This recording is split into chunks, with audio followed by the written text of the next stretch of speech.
Good morning, students. And today we are going to discuss miscellaneous common errors 8.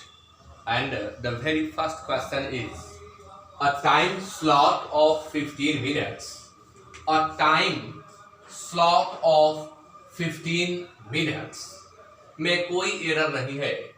are allowed यही error है. यहाँ are के जगह पर इज होगा. क्यों होगा? सिंटैक्स के अंतर्गत यह रूल पढ़ाया जाता है कि अगर निश्चित समय, दूरी, स्थान, वजन, करेंसी यानी अमाउंट ईटीसी को सब्जेक्ट के रूप में रखा गया हो तो उसके लिए आने वाला वर्ब सिंगुलर होता है. जैसे 10 लाख रुपीज इज लिखेंगे, आर नहीं. ठीक उसी तरह से 15 मिनट्स के लिए हम यहाँ इज का प्रयोग करेंगे, आर का नहीं.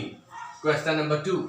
मोस्ट ऑफ अस हम में से अधिकांश, who are older competitive runners हम में से अधिकांश वे जो, अस के लिए हु लगा है, कोई एरर नहीं है. आर इसलिए लगा है क्योंकि यहाँ अस जो है वो एंटीसीडेंट है, बिल्कुल सही है. ओल्डर कॉम्पिटिटिव रनर्स का मतलब हुआ कि जो वर्तमान में है उनसे तुलना की जा रही है, इसलिए यहां भी एरर नहीं है. Are not able to race anywhere हम कहीं भी उनसे रेस करने योग्य नहीं है. At the same speed as we do, at the same speed, speed के लिए एट का प्रयोग होता है, इसलिए वहां भी एरर नहीं है. As we do when we were 30, यहां ध्यान दीजिए, वी वर 30 और यहां कहा जा रहा है डू. तो एज वी डू जैसा कि हम करते हैं जब हम 30 के थे, तो जब हम 30 के थे तो करते हैं कि करते थे, करते थे होना चाहिए, इसलिए यहां डू के जगह पर डिड का प्रयोग करेंगे. Question number 3. She has never spoken a word, कोई एरर नहीं है. शी हैज नेवर, नेवर का प्रयोग एक्सुलियरी वर्ब और प्रिंसिपल वर्ब के बीच में होना चाहिए, हुआ है, कोई एरर नहीं है. अगेंस्ट हर मास्टर, वह अपने मालिक के विरुद्ध एक भी शब्द नहीं बोली है. That is a proof of her loyalty. आप यहाँ कॉमा देख रहे हैं और कॉमा के बाद यहाँ दैट देख रहे हैं, यही दैट गलत है. According to the rule of relative pronoun, if there is comma after antecedent, that must not be used. Antecedent के बाद अगर कॉमा लगा हो, इसके कॉन्सेप्ट के लिए मैं एक ट्रिक बता देता हूं. यदि एंटीसीडेंट के बाद कॉमा लगा हो तो रिलेटिव प्रोनाउन के रूप में दैट कभी लग नहीं सकता, आपको देखते काट देना होगा. दैट के बदले जरूरत के अनुसार आप हु या व्हिच का प्रयोग कर सकते हैं. एंटीसीडेंट के बाद कॉमा दिखाई पड़े और दैट दिखाई पड़े तो आप दैट को काटे, यह रिलेटिव प्रोनाउन में बताया जाता है. तो यही यहाँ पर एरर है. अब मास्टर के विरुद्ध कुछ नहीं बोली है और यही उसके लॉयल्टी का प्रूफ है, यानी थिंक को ये एक्सप्लेन कर रहा है, तो यहाँ दैट के जगह पर हम व्हिच का प्रयोग करेंगे. Question number 4. You have a remarkably lovingly appearance. अब यहाँ थोड़ा सा हमें मिटाना होगा, स्क्रीनशॉट आप लोग ले सकते हैं और हम मिटाएंगे तो फिर इसको एक्सप्लेन करेंगे वहां. तो you have a remarkably lovingly appearance, थोड़ा सा यहां से हम मिटा देते हैं.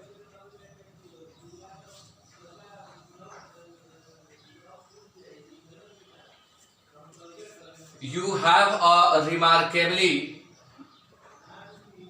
lovingly appearance which brings you honor and determination as well. You have a remarkably lovingly appearance.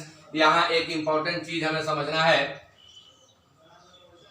कि कहीं भी अगर नाउन के पहले एडवर्ब दिखाई पड़ता है तो उस एडवर्ब को हम हटा करके और वहां एडजेक्टिव का प्रयोग करते हैं. और आपको ये मालूम होगा कि एडजेक्टिव में जब ly जोड़ देते हैं तब वह एडवर्ब बन जाता है.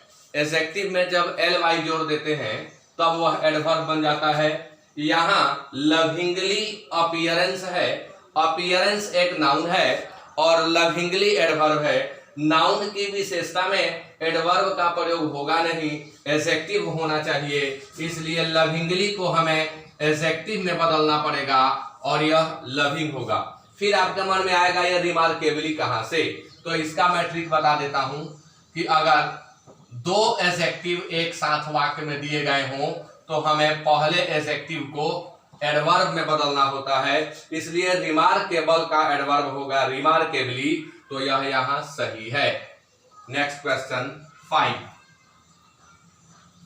The problems that our country has and is facing are the outbreak of COVID-19। समस्याएं जिन्हें हमारा देश हैज और इज का कॉम्बिनेशन एक साथ आ रहा है, यानी जिन समस्याओं को हमारे देश ने झेला है और झेल रहा है, ये दोनों टेंस एक साथ आए हुए हैं। इसका एक कॉन्सेप्ट के लिए मैं आपको ट्रिक बता देता हूं कि अगर हैज या हैव का पैटर्न आया हुआ है और साथ ही इसी में आगे इज का पैटर्न आया हुआ है, यानी जब भी दो डिफरेंट टेंस के एक्सुलियरी वर्ब एंड से जुड़े हुए हों, आप यहां देखिए एंड लगा होगा, हैज एंड इज, यहां भी हम एंड लगा सकते हैं। अगर एंड से जुड़ा हुआ हो तो हमें करना यह होता है कि दोनों एक्सुलियरी वर्ब के लिए सेपरेट प्रिंसिपल वर्ब का प्रयोग करना होता है, यानी हैज हैव है तो हमें भी3 लगाना होगा और इज है तो भी4 लगाना होगा। अगर यहाँ कोई मॉडल वर्ब आ जाए तो यहाँ हमें भी1 लगाना होगा। ऐसे क्वेश्चन हमेशा आते रहे हैं, आप ध्यान रखेंगे। एंड से जब दो टेंस के एक्सुलियरी वर्ब एक वाक्य में दिए गए हों तो दोनों एक्सुलियरी वर्ब के लिए अलग अलग प्रिंसिपल वर्ब का प्रयोग करना पड़ता है, और वो अलग अलग प्रिंसिपल वर्ब क्या होगा, तो जो वर्ब उसमें दिया गया है वही होगा। जैसे इसमें फेसिंग वर्ब दिया हुआ है तो इज के लिए तो सही है लेकिन हैज के लिए नहीं है, इसलिए एरर यहां पर है और इस हैज के साथ हमें फेस्ड का प्रयोग करना होगा। Now question number 6। He said that the examination was bad। कोई एरर नहीं है। He said past tense में है, was past tense में है, कोई एरर नहीं। And added that, और आगे कहा कि he could not answer questions enough। ये एरर हुआ यहाँ पर। क्या एरर है, तो हमें enough के प्रयोग में सावधानी बरतनी चाहिए। जब कभी हम वाक्य में enough का प्रयोग करें तो हमें दो ट्रिक को ध्यान में रखना होता है। ट्रिक नंबर 1, एनफ का प्रयोग हम नाउन के पहले करते हैं। ट्रिक नंबर 2, अगर वाक्य में एडजेक्टिव या एडवर्ब दिया हुआ हो तो हम इसके बाद में एनफ का प्रयोग करते हैं, यानी क्वेश्चंस एनफ नहीं हो करके एनफ क्वेश्चंस होना चाहिए था। एनफ वेल नहीं होगा, वेल एनफ होगा। एनफ सफिशिएंट नहीं होगा, सफिशिएंट एनफ होगा। एनफ इंटेलिजेंट नहीं होगा, इंटेलिजेंट एनफ होगा। यानी एनफ नाउन के पहले आता है, एडजेक्टिव एडवर्ब के बाद में आता है, तो यही यहां पर एरर है। क्वेश्चंस एनफ के जगह हमें एनफ क्वेश्चन का प्रयोग करना चाहिए। Now question number 7, as she is a perfectionist. As से अगर वाक्य शुरू हुआ है तो हमें क्या क्या ध्यान में रखना होता है, इसका भी मैंने एक ट्रिक बनाया है। वाक्य के प्रारंभ में यदि एज है,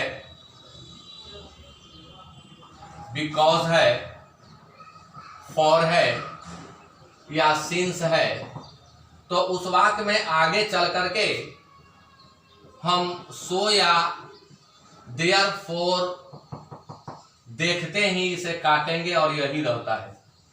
कई बार इससे प्रश्न डिफरेंट एग्जामिनेशंस में आ चुका है। It is very very very important. अगर वाक्य के प्रारंभ में बिकॉज, एज, सिंस या फॉर हो तो उसमें आगे किसी कंजंक्शन की जरूरत नहीं होती है। हम कॉमा से सेंटेंस को कनेक्ट कर लेते हैं और प्रायः दिया जाता है सो या देयरफॉर। तो जब भी ऐसा पैटर्न आपको दिखाई पड़े आप सो या देयरफॉर को काट दें, वहीं पर एरर है। तो आप देखिए यहाँ एज लगा हुआ है और यहाँ सो लगा हुआ है, यही सो गलत है, इसे हमें हटाना होगा।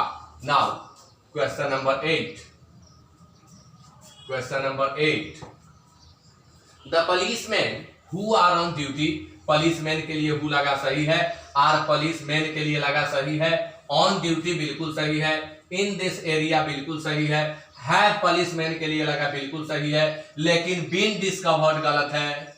2 न्यू पेशेंट्स ऑफ कोरोना, तो ये गलत है। यहाँ पर अननेसेसरी पैसिव वॉइस को यूज किया गया है। पैसिव वॉइस के एरर को बनाने के लिए एक ही रूल एनफ होता है, एक रूल से आप पैसिव वॉइस के एरर को डिटेक्ट कर सकते हैं और क्लियर कर सकते हैं where there is an error और नॉट। क्या है वो रूल? तो अगर काम को करने वाला वाक्य में सब्जेक्ट के जगह पर दिया हुआ हो तो वह वाक्य एक्टिव वॉइस में रहेगा, और जिसको किया गया हो वह सब्जेक्ट के जगह पर दिया गया हो तो वाक्य पैसिव वॉइस में रहेगा।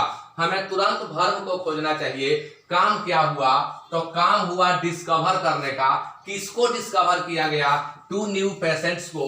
तो इस वाक्य में ऑब्जेक्ट है 2 न्यू पेशेंट्स, इसमें ऑब्जेक्ट है, और जब वाक्य में वर्ब के बाद ऑब्जेक्ट है तो वह पैसिव में हो नहीं सकता। दूसरा ट्रिक, एक ट्रिक यह हुआ। दूसरा ट्रिक कि उस डिस्कवर करने का काम किसने किया? तो पुलिसमैन ने किया। तो डिस्कवर करने का काम जिसने किया वही इस वाक्य का सब्जेक्ट है, तो यह वाक्य पैसिव में लिखा ही नहीं जाएगा, एक्टिव में लिखा जाएगा। इसलिए हमें यहां से बीन को हटाना होगा, यही एरर है। Now question number 9, she says comma inverted comma my cousin studied hard in order that he may के जगह माइट होगा, मे के जगह माइट होगा, क्योंकि इन्वर्टेड कॉमा के भीतर भी हमें वो फॉलो करना पड़ता है। अगर इन्वर्टेड कॉमा के भीतर प्रिंसिपल क्लॉज है और सबऑर्डिनेट क्लॉज है और प्रिंसिपल क्लॉज पास्ट टेंस में है तो सबऑर्डिनेट क्लॉज भी पास्ट टेंस में ही होगा। इसे भी हमें फॉलो इन्वर्टेड कॉमास के भीतर करना होता है, इसलिए यहां मे के जगह पर माइट होगा। Question number 10, throughout the whole year, पूरे वर्ष के दौरान, थ्रू आउट के दौरान, द होल ईयर पूरे वर्ष के दौरान, there was not a single day, कोई एरर नहीं यहां तक, there was not a single day without some violence. यहां आपको एक टेक्निक सीख लेना है, ट्रिक सीख लेना है। जो भी नेगेटिव वर्ड होते हैं, जो भी नेगेटिव सेंस के वर्ड होते हैं, इनके बाद हम सम का प्रयोग नहीं करते हैं।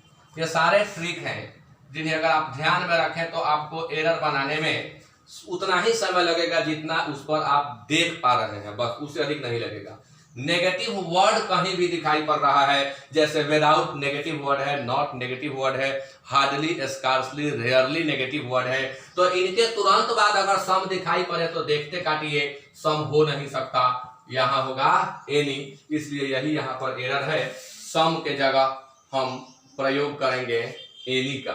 Now question number 11, the last project of the company, कोई एरर नहीं, लास्ट सुपरलेटिव डिग्री है, उसके पहले द होना चाहिए, लगा हुआ है, कोई एरर नहीं। The last project of the company was equally as successful as, double use same expression के लिए मना होता है, सेम एक्सप्रेशन के लिए डबल यूज करना मना होता है। जो मीनिंग इक्वली का होता है, जो काम इक्वली करता है वही काम एज डैश डैश एज करता है या सो डैश डैश एज करता है। जो काम सपोजिंग करता है वही काम इफ करता है। जो काम एक्सीड करता है वही काम मोर देन करता है। जो काम डिस्पाइट करता है वही काम इन स्पाइट ऑफ करता है। तो ये जो डबल, एक ही सेंस के लिए डबल एक्सप्रेशंस हैं, इन दोनों को हम एक साथ कभी नहीं रख सकते। यहां आपने देखा कि इक्वली भी लगा है, एज एज भी लगा है। The last project of the company was equally, equally का मतलब ही हो गया के बराबर, एज एज का भी होता है उतना जितना या के बराबर, तो ये दोनों एक साथ नहीं आ सकते, तो हमें दोनों में किसी एक को रखना होगा। The last project of the company was as successful as the first one, यहाँ अननेसेसरी लगा हुआ है इक्वली, हम इस इक्वली को हटा देंगे, हमारा सेंटेंस सही हो जाएगा। आंसर होगा 2। Now the last one is he was very drunk. अब यह ड्रंक जो है पास्ट पार्टिसिपल है, और पास्ट पार्टिसिपल के पहले वेरी का प्रयोग कुछ लिमिटेड, कुछ एक्सेप्शंस हैं जिनके साथ होता है, जैसे very drunk, very limited, very dejected, very satisfied, very drunk, very pleased. ये सभी जो पास्ट पार्टिसिपल हैं इनके पहले वेरी का प्रयोग होता है। प्रायः वेरी का प्रयोग प्रेजेंट पार्टिसिपल V4 के पहले होता है, लेकिन कुछ अपवाद हैं जिनमें V3 के पहले भी वेरी का प्रयोग होता है, और वो V3 वहां एडजेक्टिव का काम करता है, इसलिए वहां हम वेरी का प्रयोग सही मानते हैं। तो इस पार्ट में एरर नहीं है। So he could not tell you, यहां भी एरर नहीं है। इवन हिज नेम, अपना नाम भी नहीं बता पाया, यानी इस वाक्य के किसी भी पार्ट में एरर नहीं है। तो किसी भी पार्ट में एरर नहीं है, तो हमारा आंसर होगा नो एरर। तो इसी के साथ हम लोग इन सभी क्वेश्चंस को एक्सप्लेन कर लिए, और आज के इस सेशन को मैं समाप्त करता हूं। और आप लोग इसको बार बार देखें, बार बार पढ़ें, और ये सब अपने आप में एक टाइप है, इसे आप एक क्वेश्चन न माने। कल परसों एक विद्यार्थी कमेंट करके लिखे थे, सर कुछ ज्यादा क्वेश्चन दीजिए। सही बात है, लेकिन मैं कह रहा हूं कि ये सारे अपने आप में एक क्वेश्चन नहीं है, ये सभी अपने आप में एक टाइप है। एक एक टाइप करके आपको याद करते चलना है, और आप दुनिया की किसी किताब से कॉमन एरर उठा के बनाइएगा, इससे अधिक टाइप उसमें नहीं मिलेगा।